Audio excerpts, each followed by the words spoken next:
1. The departure of Saint Shenouda, the Archimandrite.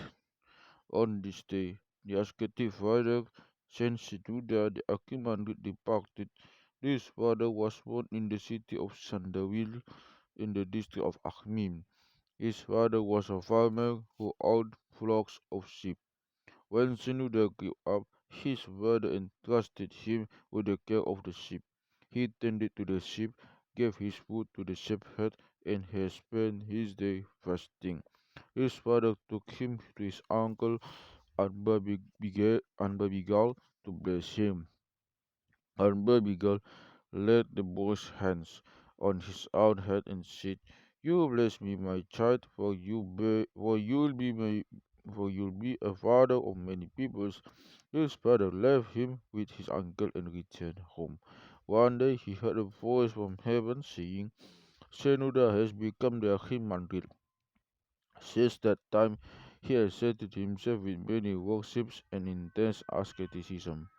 When Ambabigol departed, Shenouda replaced him. He followed the monastic communal rules that were formulated by Saint Pahom, and he added to them a pledge the monk had to sign before joining the monastery.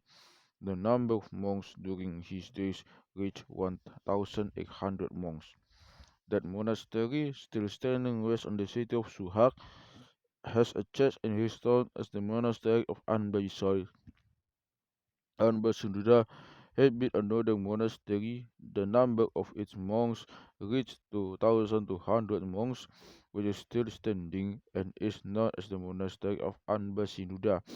Once an army commander asked Anbasinuda to lend him his kingdom to work during the war so that the god might make him victorious.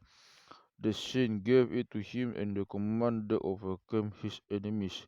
And Shenouda became a shining light into all the world with his sermons, discourses, and canons that he put for the good of the monks, hierarchies, and laity, men and women. He attended the council of the 200 that gathered at Ephesus with the Holy Father Anba Kyrillos 24th, and he admonished Nestorius the heretic.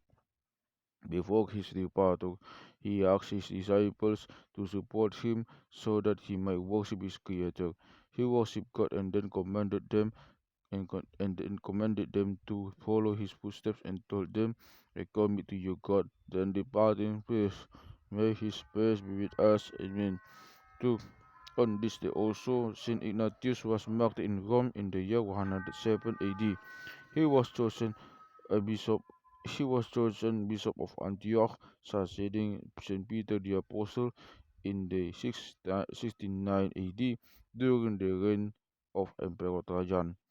When the emperor heard that this saint had attracted many by his teachings to believe in the Lord Christ, he brought him and asked him, "Are you Ignatius the Theophoros?" He replied, "Yes, I am." The emperor inquired about the meaning of his name. The saint replied, saying, "It means God bearer." The emperor said, "Do you think that we do not carry our gods to support us in wars?" The saint answered, "How can this title be God's? Listen, there is no God except the only God that created the heaven and earth, and his son Jesus Christ, who was incarnated to save mankind. So if you had believed in me, if you had believed in him, you would be content now in your kingship."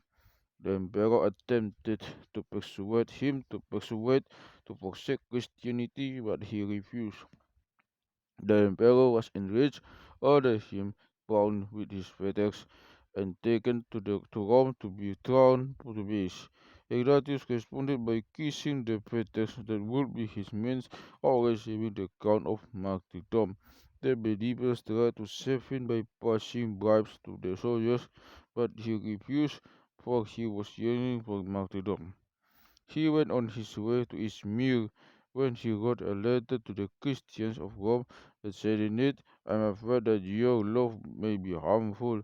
If you wish to prevent it by that, that will that will not be difficult for you, but allow me to be seated wherever the altar has been prepared.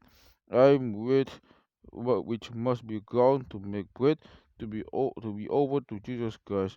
Whenever the people will behold be, will not behold me anymore, I will behold our Lord Jesus Christ. When he arrived in Rome, they drew him to the beach.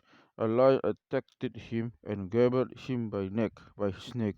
The saint delivered up his soul in the hand of the Lord. Then the lion released him and went back to his place, and the believers came and carried his body with great honor to place there prepared for him in Antioch. May his praise be with us, and glory be to God forever. Amen.